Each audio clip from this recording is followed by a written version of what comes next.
अनर्पितचरीं चिरात् करुणया अवतीर्ण कलौ समर्पयितुम् उन्नतोज्ज्वलरसां सभक्तिश्रियम् हरिपुरटसुन्दरद्युतिशगदम्बसन्दीपितः सदा हृदयकन्दरे स्फुरतु वसचिनन्दन वन्दे अहं श्रीगुरो श्रीयुतपदकमलं श्रीगुरून् वैष्णवांश श्रीरूपं साग्रजातं सहगण रघुनाथान्वितं तं सजीवम् साद्वैतं सावधूतं परिजनसहितं कृष्णचैतन्यदेवं श्रीराधा कृष्णपादं सहगण ललिता श्रीविशाखान्वितांश्च नमो ॐ विष्णुपादाय कृष्णप्रेष्ठाय भूतले श्रीमते भक्तिवेदान्त स्वामिनिति नामिने नमस्ते सारस्वते देवे गौरवाणी प्रचारिणे निर्विशेष शून्यवादी पाश्चात्यदेशतारिणे आजानुलंबित भुजौ कनकावदातौ संकीर्तनैकपितरौ कमलायताक्षौ विश्वाम्भरो द्विजवरो जुगधर्मपालो वन्दे जगत्प्रियकरो करुणावतार जय श्री कृष्ण चैतन्य प्रभु नित्यानंद श्री अद्वैत गदाधर शिवासादि श्री गौर भक्तवृंद हरे कृष्णा कृष्णा कृष्णा हरे हरे हरे राम राम राम हरे हरे ओं नमो भगवते वासुदेवाय ओं नमो भगवते वासुदेवाय ओं नमो भगवते नारायणं नमस्कृत्य नरं चैव नरोत्तमं देवीं सरस्वतीं व्यासं ततो जयम् उदीरयेत् तमादिदेवां करुणानिधानं तमालवर्णं सुहितावतारम् अपार संसार समुद्रसेतुं भजामहे भागवत स्वरूपम। ग्रंथराज श्रीमद्भागवतम चतुर्थ स्कंधे 29 अध्यायेर आज के 52 श्लोक থেকে आलोचना। आज के 930तम भागवत रसमाधुरी सेमिनारे उपस्थित सकल के जानाई कृष्ण प्रीति शुभेच्छा अभिनंदन। आज के এই पवित्र भागवत पाठ शुरू करार पूर्वे गुरुपाद पद्मे पुष्पांजलि निवेदन करे तार अहेतुकी कृपा आशीर्वाद प्रार्थना करी। नमो ओं विष्णुपादाय कृष्णप्रेष्ठाय भूतले श्रीमते जयपताका स्वामिनिति नामिने नमो आचार्यपादाय निताय कृपा प्रदायिने गौरकथा धामदाय नगरग्रामतारिणे। भागवत महात्म्य दुर्लभैव कथालोके श्रीमद्भागवतद्भवा कोटिजन्म समुत्थेन पुण्येनैव तु लभ्यते। कोटि जन्मेर संचित सुकृतिर फले भागवत पाठ श्रवणे সুযোগ লাভ হয়। আপনারা সকলে ভাগ্যবান ভাগ্যবতী। কোটি জন্মের সঞ্চিত সুকৃতির ফলে আপনারা ভাগবত পাঠে রুচি লাভ করছেন।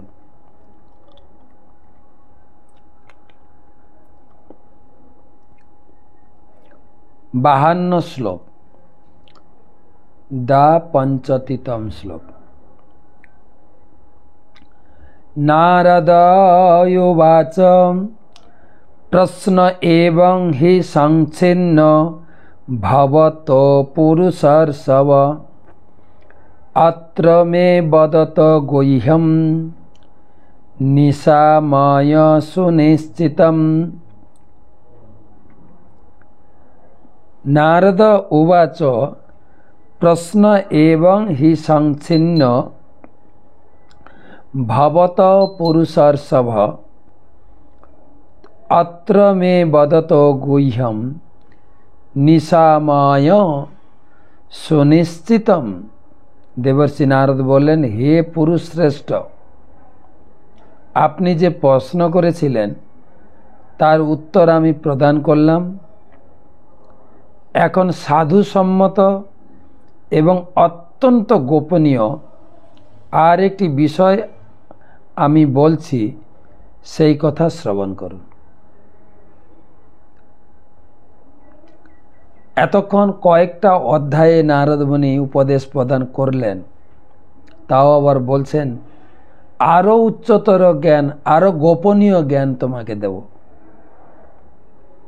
যেরকম গীতার ভিতরে ভগবান কৃষ্ণ গুহ্যতর, গুহ্যতম উপদেশ দিয়েছেন। শৃণু মে পরমম বচ, পরম উপদেশ তোমাকে দিচ্ছি। কি না, মনমনা ভব মদ ভক্ত মজ্জাজি মাং নমস্কুরু। আমাতে তুমি মন অর্পণ করো। মামৈব সত্যম তে প্রতি জানে প্রিয়সী মে। তুমি যদি আমাকে মন অর্পণ করো এবং আমার সেবায় যুক্ত হও, তাহলে আমি প্রতিজ্ঞা করছি তুমি আমার কাছেই ফিরে আসবে। ঠিক সেই রকম এখানে বলছেন, এবং গীতার ভিতরে আপনার গুহ্যতম জ্ঞানের একটা অধ্যায়ও রয়েছে, রাজগুহ্য যোগ, রাজবিদ্যা রাজগুহ্যম পবিত্রমিদমুত্তমম। গীতাতে অত্যন্ত উত্তম পবিত্র জ্ঞান আমি তোমাকে দেব। সে জ্ঞানটা কি না, মনমনা ভব মদ্ভক্ত মজ্জাজি মাং নমস্কুর। আমাকে পূজা করো, আমাতে মন অর্পণ করো এবং আমাকে প্রণাম করো। ঠিক সেইভাবে নারদ মুনি বলছেন আরও একটি গোপন বিষয় আপনাকে বলবো। তাৎপর্য, শ্রী নারদ মুনি স্বয়ং রাজা বহিষ্মণের গুরু রূপে আচরণ করছিলেন। নারদ মুনি চেয়েছিলেন যে তার উপদেশের ফলে রাজা অচিরেই তার সমস্ত কর্মকাণ্ডীয় কার্যকলাপ পরিত্যাগ করে ভগবত ভক্তির পন্থা অবলম্বন করবেন। এই জ্ঞান সমস্ত প্রচারক যেন গ্রহণ করে। সারা দুনিয়া যারা ধার্মিক বলে নিজেকে গণ্য করেন, সব কর্মকাণ্ডে যুক্ত, দান ধ্যান তপস্যা পূজা পাঠ, কিন্তু সমস্ত কর্মবাসনা পরিত্যাগ করে কেবল ভগবত সেবা, এটা শেখানোর জন্য নারদ মুনি ভাগবতে বর্ণনা করছেন।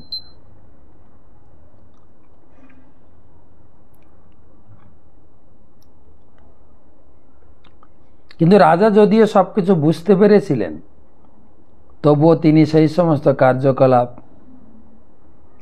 ত্যাগ করতে তখনও প্রস্তুত ছিলেন না। আমাদের জগতে দেখা যায় প্রায় ধার্মিক লোকেরা, বিশেষ করে দেবদেবী পূজা, যজ্ঞ করা, সব ঠাকুরকে এক বলে পূজা করা, কিন্তু নারদ মুনির এরকম শিক্ষা প্রত্যেকের কাছে শিক্ষা দিতে লাগে। পরবর্তী শ্লোকে দেখা যাবে যে রাজা তার তপস্যারত পুত্রদের গৃহে ফিরিয়ে আনার কথা বিবেচনা করেছিলেন। তাদের গৃহে প্রত্যাবর্তনের পর তাদের হাতে রাজ্যভার অর্পণ করে তিনি গৃহত্যাগ করবেন। এটি অধিকাংশ মানুষের মনোভাব। এখন না, এখন কর্মব্যস্ত, যখন বয়স হয়ে যাবে, সংসারের দায়িত্ব ছেলে গ্রহণ করবে, তখন ভজন করব।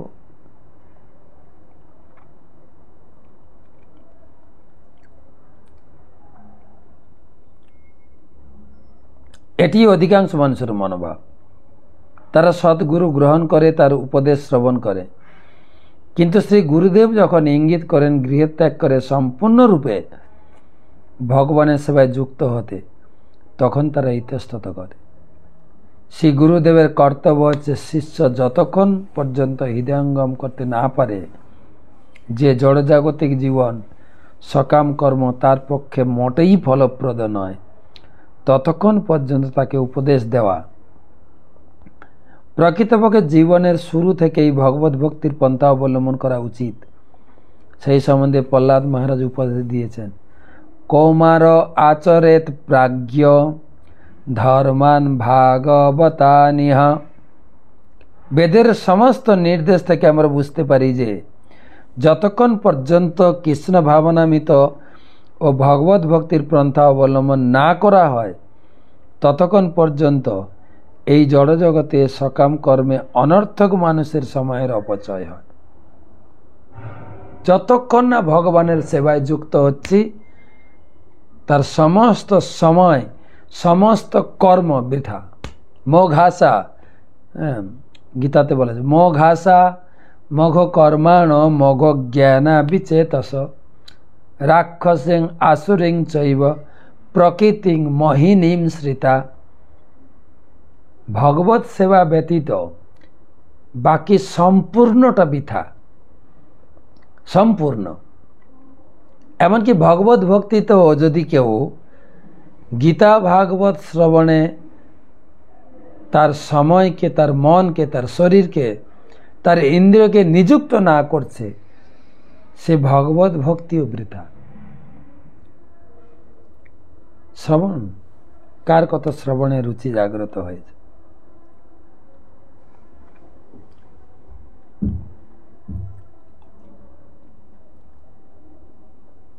নারদ মুনি তাই স্থির করেছিলেন যে তিনি রাজাকে আর একটি রূপক শোনাবেন, যাতে তিনি এই জড়জগতে তার সংসার জীবন পরিত্যাগ করেন।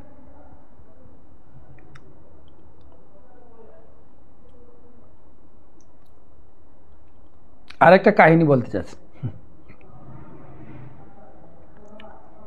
শিষ্যকে উদ্ধার করার জন্য গুরুদেবের কত বড় প্রয়াস।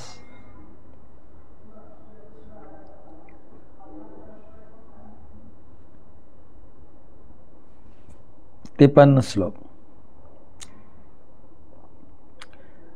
ক্ষুদ্রম চরম সুমনসম শরণে মিথিত্বা রক্তম ষড়ঙ্ঘ্রি গণসা মসুলুব্ধ কারণম।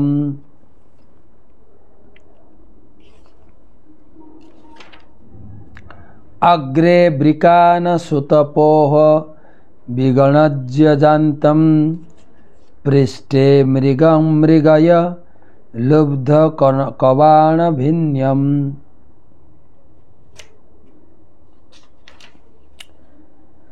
ক্ষুদ্রম চরম সুমনসম শরণে মিথিত্য়া রক্তম ষড়ঙ্ঘ্রি গণসা মসুলুব্ধ কর্ণম।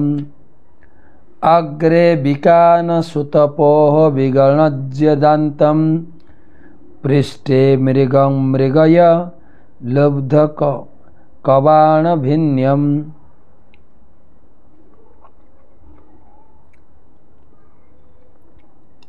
হে রাজন, ওই হরিণটিকে দেখুন, যে সুন্দর পুষ্পোদ্যানে তার স্ত্রী সঙ্গে মনের আনন্দে ঘাস খাচ্ছে। সেই উদ্যানে সে লুব্ধ কর্ণ হয়ে ভ্রমরের মধুর গীত শ্রবণ করছে। তার অবস্থা একবার বিবেচনা করে দেখুন। সে জানে না তার সম্মুখে একটি বাঘ, যে অন্যের মাংস আহার করে জীবন ধারণ করে। সেই হরিণটি পশ্চাতে এক ব্যাত, সে তার তীক্ষ্ণ বাণের দ্বারা তাকে বিদ্ধ করতে উদ্যত হয়েছে। এইভাবে সেই হরিণের মৃত্যু অবসম্ভাবী।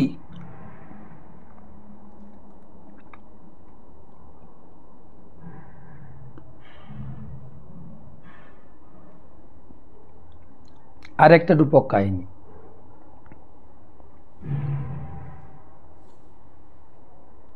এটা হরিণ, পুরুষ হরিণ এবং স্ত্রী হরিণ মাঠে চড়ছে এবং মাঠের বিভিন্ন প্রকার ঝিঝি পোকা বা ভ্রমণের শব্দে হরিণ খুব শ্রবণ করতে খুব আগ্রহী। কি তার বিপদটা কি? সামনে একটা বাঘ তাকে খাওয়ার জন্য রেডি হচ্ছে, পিছনে একটা শিকারী তাকে শিকার করার জন্য তীর যোজনা করেছেন। তার অবস্থা।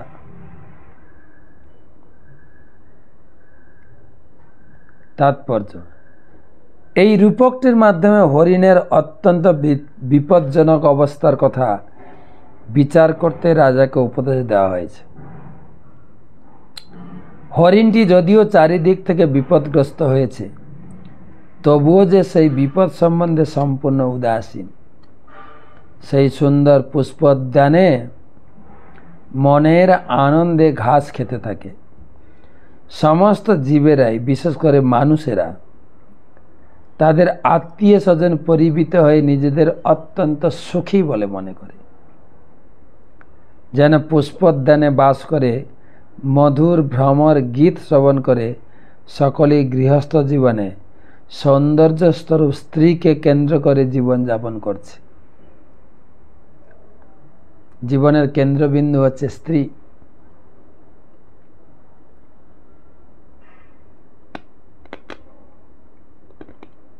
ভ্রমরের গুঞ্জন। ভ্রমরের গুঞ্জন মানে বলা হয়েছে শিশুদের আধো আধো বুলির সঙ্গে তুলনা করা যায়। মুগ্ধ হয়ে যায়। আমরা ভাগবত ক্লাসেও বসে দেখি, পাঠ শুনতে বসেও নিজের শিশুকে তো কেউ আদর করছেই পাঠ শোনা বাদ দিয়ে, পাশে কোনো লোক আবার পাঠ শোনা বাদ দিয়ে সেই শিশুকে আদর করা শুরু।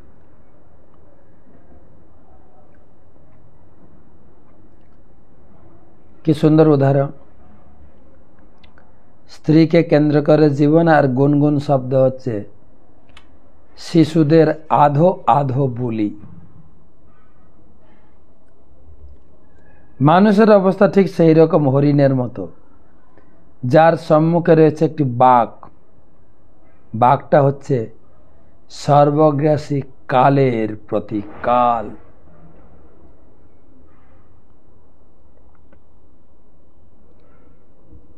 জীবের সকাম কর্ম আর এক প্রকার ভয়ঙ্কর পরিস্থিতি সৃষ্টি করে, যার ফলে তাকে বিভিন্ন প্রকার শরীর ধারণ করতে হয়।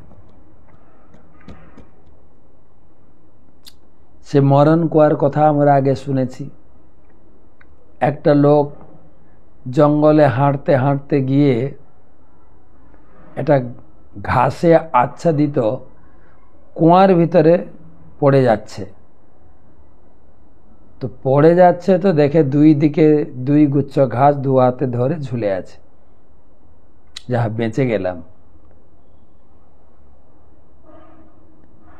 তো নিচে আছে অজগর সাপ,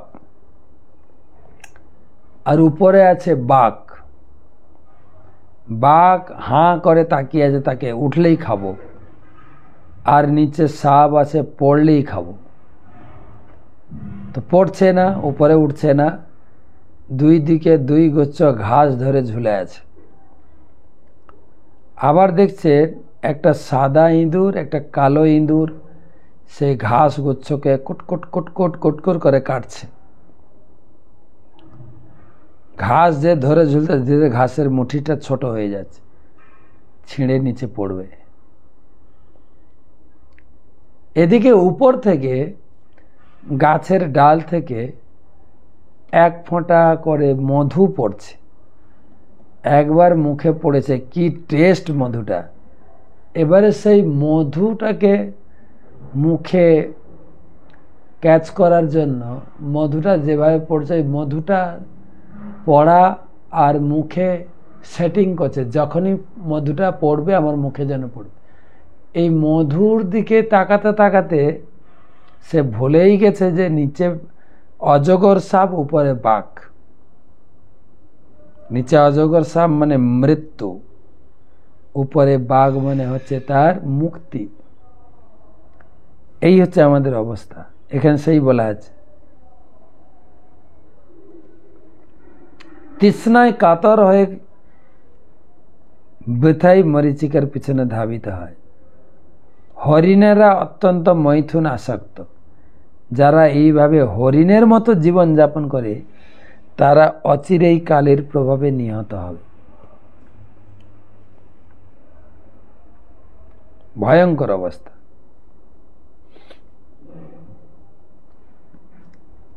বৈদিক শাস্ত্রে তাই উপদেশ দেওয়া হচ্ছে, আমাদের সকলের কর্তব্য হচ্ছে মৃত্যুর পূর্বে আমাদের স্বরূপ অবগত হওয়া, ভগবত ভক্তির পন্থা অবলম্বন করা।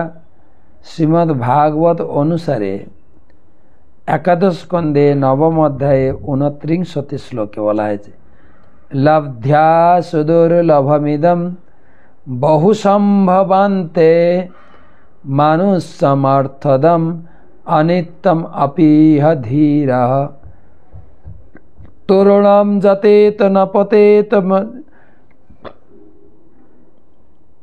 অনুমৃত্যু যাবন নিঃশ্রেয়সায় বিষয় খলু সর্বত সাৎ। বহু জন্মের জন্মান্তরের পর এই মনুষ্য জীবন, তাই এই মনুষ্য জীবনে মৃত্যুর পূর্বে আমাদের ভগবানের দিব্য প্রেমময় সেবায় যুক্ত হওয়া কর্তব্য। এটি হচ্ছে মনুষ্য জীবনের সার্থকতা। তো নারদ মুনি প্রাচীন বহিরকে শিক্ষা দেওয়ার মাধ্যমে আমাদেরকে শিক্ষা দিচ্ছেন যে কোনো কারণেই হোক আমাদের পাপ কর্ম, কর্মকাণ্ড, পুণ্যকর্ম সম্পূর্ণরূপে মুক্ত হয়ে কেবল ভগবত সেবাতে যুক্ত হওয়া উচিত। সুমন সমধর্মাণাম স্ত্রীণাম শরণ আশ্রমে পুষ্প মধু গন্ধবৎ ক্ষুদ্রতমম কাম্য কর্ম বিপাকজম কাল সুখবলম। প্রথম থেকে, সুমান সর্বধর্মাণাম স্ত্রীণাম শরণ আশ্রমে পুষ্প মধু গন্ধবৎ ক্ষুদ্রতমম কাম্য কর্ম বিপাকজম কাম সুখলবম জহ্যৌ পন্থাদি বিচিন্নতম মিথুনি ভুয়। একটা শ্লোক, বা কোনো দাড়ি ছেঁদ কমা নেই। তদ্ভিনিবেশিতম মনসম ষড়ঙ্ঘ্রিগণ সামগীত বদতি মনোহর বনিতাদি জনালাস্পেশ তিতরাম তীপ্রলোভিত কর্মমগ্রে বৃকযুথ বদাত্মন আয়ুর্হরত অহোরাত্রস্মান কাল লব বিশেষাণ বিঘ্নজ গৃহেষু বিহরন্তম পৃষ্ঠতয়েব পরক্কমনু প্রবৃত্ত লুব্ধক কৃতান্তহন্ত শরেণ জমিহ পরাভিধতি তমেমাত্মা মনোহরাজন ভিন্ন হৃদয়ম দ্রষ্টুমহর্ষিতি। একটা লাইন, হে রাজন, স্ত্রী লোকেরা ঠিক পুষ্পের মতো প্রথমে অত্যন্ত আকর্ষণীয়, কিন্তু চরমে অত্যন্ত ক্লেশদায়ক। অনেক লোক প্রতিবাদ করে যে মহারাজ আপনি খুব স্ত্রী লোকদের নিয়ে কথা বলেন। আমি বলছি না, আমি বই থেকে পড়ছি, কিন্তু নারদ মুনি বলছেন স্ত্রী লোকরা ঠিক পুষ্পের মতো প্রথমে অত্যন্ত আকর্ষণীয়, কিন্তু চরমে অত্যন্ত ক্লেশদায়ক। জীব স্ত্রীলোকের প্রতি কামাসক্ত হয়ে জড় জগতের বন্ধনে আবদ্ধ হয়। কিভাবে আবদ্ধ হয়? বিয়ের সময় স্ত্রীরা 7 পাকে বাঁধে, 1 পাকে না, 7 পাকে।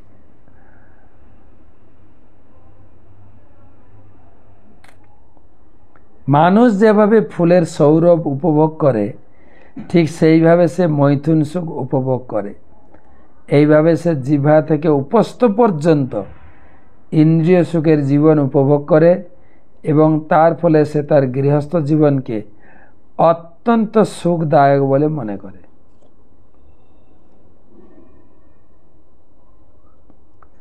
পত্নীর সঙ্গে মিলিত হয়ে যে সর্বদা ইন্দ্রিয় সুখের চিন্তায় মগ্ন থাকে,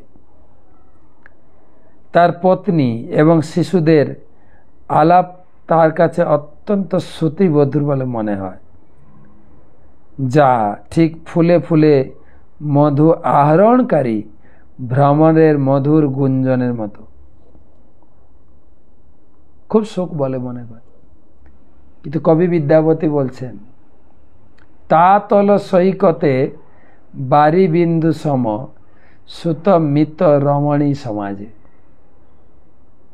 সৈকত মানে হচ্ছে সমুদ্রের জলের পাশে যে বালি থাকে, সমুদ্র সৈকত। কখনো কখনো বালিটা এত গরম হয়, 1 অঞ্জলি জল যদি ছিটিয়ে দেওয়া হয়, সেকেন্ডের মতো মিলিয়ে যায়। তাই আমাদের পারিবারিক জীবনটাও ওই রকমই। স্ত্রী, পুত্র, কন্যা, ঘর বাড়ির পরিবার আমাদের সমুদ্র সৈকতে একটু জল ছিটিয়ে দেওয়ার মতো।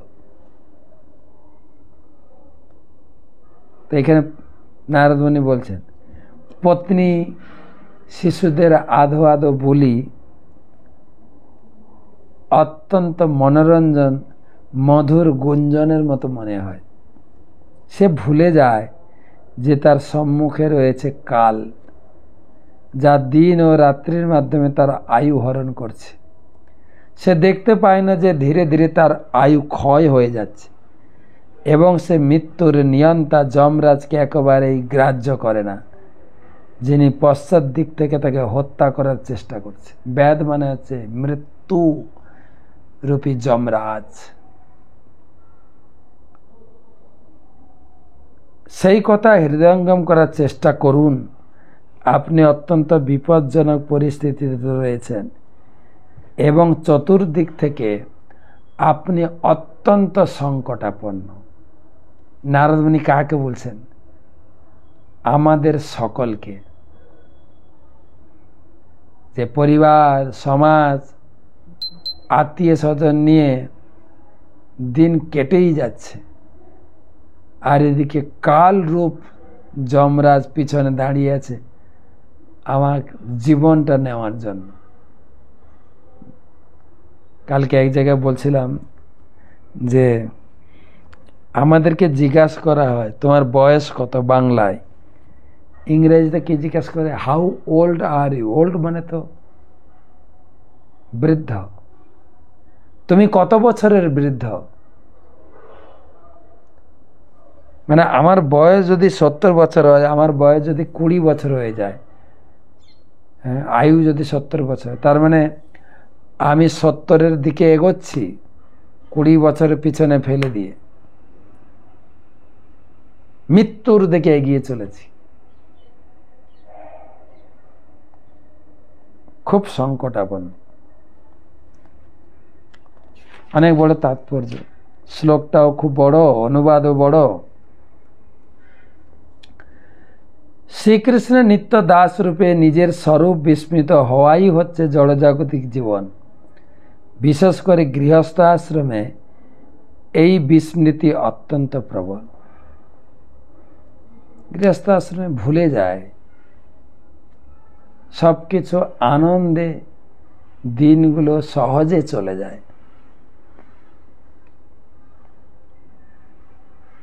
আমাদের বাংলায় একটা গান আছে, হরিদিন তো গেল সন্ধ্যা হলো, পার করো আমারে। দিন তো গেল মানে যৌবন চলে গেল, এখন বৃদ্ধ বয়সে বৃদ্ধকাল আওলো, সব সুখ ভাগ হলো। ভক্তিবিনোদ ঠাকুর, বৃদ্ধকাল আসলে শরীরও পারমিট করে না, শরীরও সাথ দেয় না, টাকা পয়সা নেই, পরিবারের লোক থাকে না, আত্মীয় স্বজন কেউ ভালোবাসে, কিন্তু যৌবনটা নষ্ট করে দিয়েছি। সেজন্য বলছেন বিশেষ করে গৃহস্থ আশ্রমে কৃষ্ণকে ভুলে যাওয়া, কেননা আত্মীয় স্বজন, স্ত্রী, ছোট ছোট ছেলে মেয়েদের আধো আধো বলি আদর, এতেই ভগবানকে ভুলে যাওয়ারই কথা।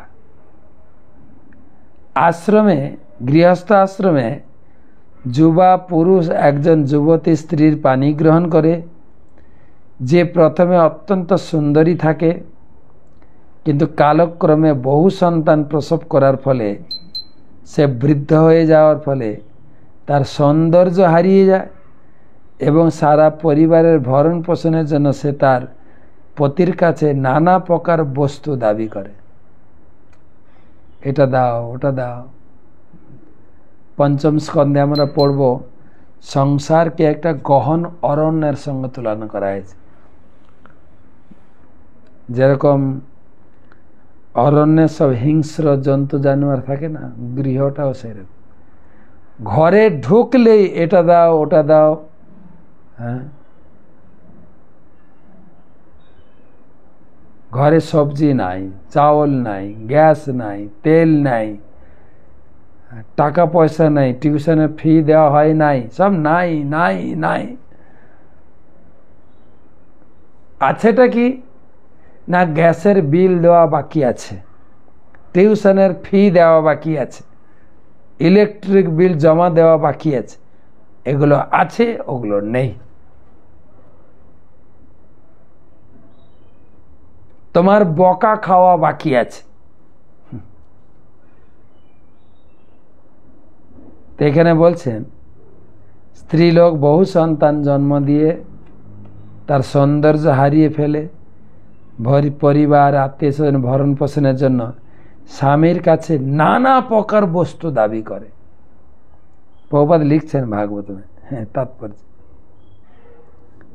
যৌবনে যার সৌন্দর্যে মুগ্ধ হয়ে যাকে গ্রহণ করা হয়েছিল, সেই পত্নী তখন অত্যন্ত ঘৃণ্য বলে মনে হয়, আর ভালো লাগছে না তোমাকে। হ্যাঁ, আমাদের গৌর গোপাল প্রভু বলেন, বিয়ে করার আগে সূর্যমুখী, বিয়ে করার পরে চন্দ্রমুখী, হ্যাঁ, আর তারপরে জ্বালামুখী। ঘৃণ্য বলে মনে হয়। মানুষ দুটি কারণেই কেবল গৃহস্থ আশ্রমের প্রতি আসক্ত হয়। পতির জিহ্বার তৃপ্ত সাধনের জন্য পত্নী নানা প্রকার সুস্বাদু খাদ্য রন্ধন করে। একজনকে বলছিলাম, আমরা একসঙ্গে প্রসাদ পাচ্ছিলাম, প্রভু একটু খাওয়া দাওয়া করছেন না, খুব একটা রুচি হচ্ছে না। তা আপনি বুঝি রুচিকর খাবার খান? বলে ওই জন্য তো বিয়ে করেছি, ভালো মন্দ খাওয়ার জন্য। তো জিহ্বার তৃপ্তি সাধনের জন্য পত্নী নানা প্রকার সুস্বাদু খাদ্য রন্ধন করে এবং রাত্রে পত্নী তাকে মৈথুন সুখ প্রদান করে, মৈথুন সুখ, সেক্স লাইফ। গৃহস্থ আশ্রমের প্রতি আসক্ত ব্যক্তি সর্বদা এই দুটি বিষয়ের কথা চিন্তা করে, সুস্বাদু খাদ্য আর মৈথুন সুখ। পত্নীর কথাবার্তা যা পরিবারের বিনোদ প্রদানকারী বলে সুখদায়ক এবং শিশুদের আধো আধো বুলি দুই জীবকে আকৃষ্ট করে। পত্নীর কথাবার্তা আর পরিবারের বিনোদ প্রদানকারী সুখদায়ক, আর শিশুদের আধো আধো বলি দুজনেরই সময় চলে যায়।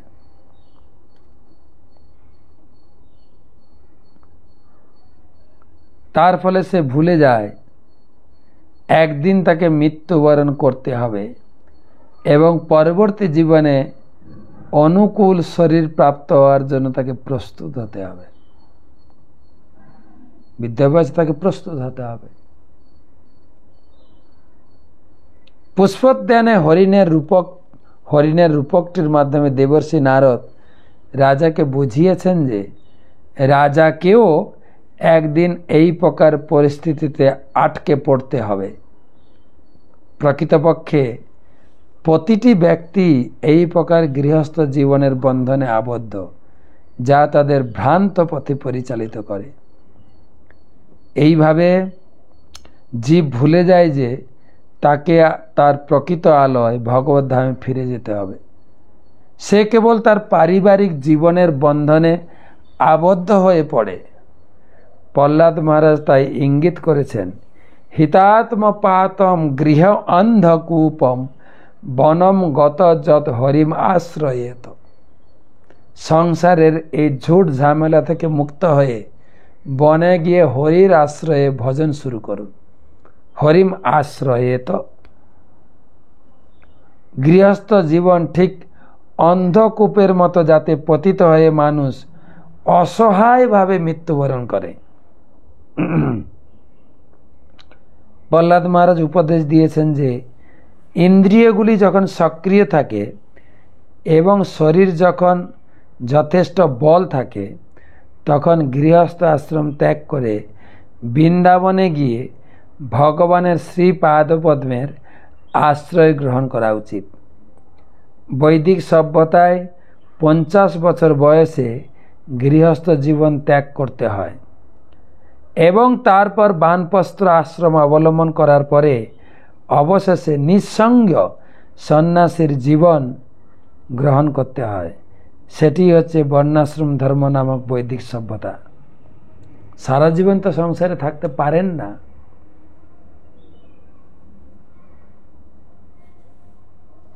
সেটি হচ্ছে বর্ণাশ্রম ধর্ম নামক বৈদিক সভ্যতা।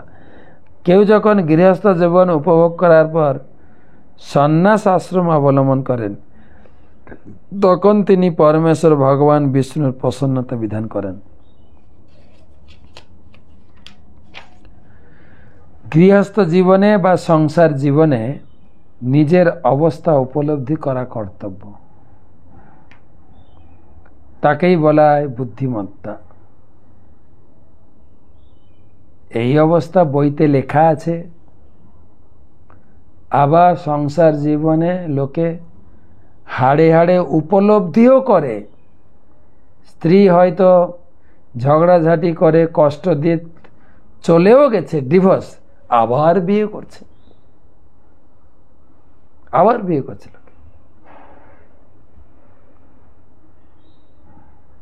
প্রভুপাদ বলছেন, গৃহস্থ জীবনে বা সংসার জীবনে নিজের অবস্থাটা উপলব্ধি করা উচিত। তাকেই বলা হয় বুদ্ধিমত্তা। স্ত্রী সঙ্গে জিহ্বা ও উপস্থ সুখ উপভোগ করার জন্য গৃহস্থ জীবনে সর্বদা মগ্ন থাকা উচিত নয়। তার ফলে জীবন সম্পূর্ণরূপে ব্যর্থ হয়ে যায়।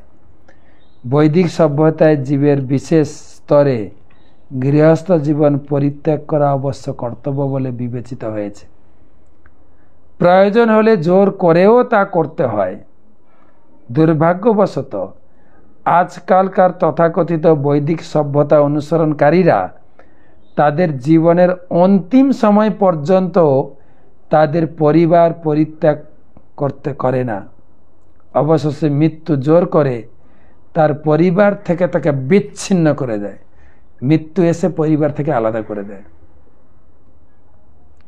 তাই সমাজ ব্যবস্থার এক আমূল পরিবর্তনের প্রয়োজন এবং বৈদিক প্রথার পুনঃপ্রবর্তনের প্রয়োজন, অর্থাৎ চাতুর্বর্ণ ও চাতুর আশ্রমের প্রতিষ্ঠা প্রয়োজন। অনেক কথা কেবল গৃহস্থদের জন্য বলা হলো, মায়েদের জন্য বলা হলো। সকলকে, এটা কেউ খারাপভাবে না নিয়ে, মায়েদের আবার প্রশংসাও করা হয়েছে। মায়েরা হচ্ছেন ধর্মপত্নী সহধর্মিনী। মায়েরা যদি প্রভুদের, স্বামীদের, পতিদের ধর্মে সহযোগিতা করেন, সেই সংসার আবার অনেক এগিয়ে যায়। আর তার সন্তান আদি যদি কৃষ্ণ ভক্ত হয়ে যায়,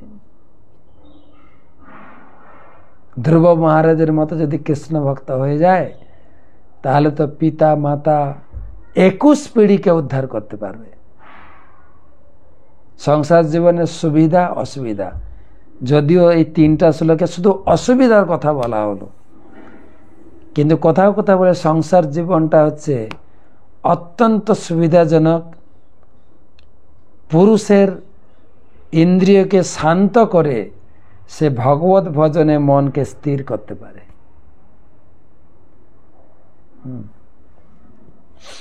ধর্মে সহযোগিতা, সহধর্মিনী। আমাকে ধর্মে সহযোগিতা করার জন্য আমার স্ত্রী রয়েছে। কখনো মন খারাপ, কখনো ভেঙে পড়লে স্ত্রী ধর্ম উপদেশ দিয়ে তার মনোবল যোগাবেন। সেক্ষেত্রে দেখা যায়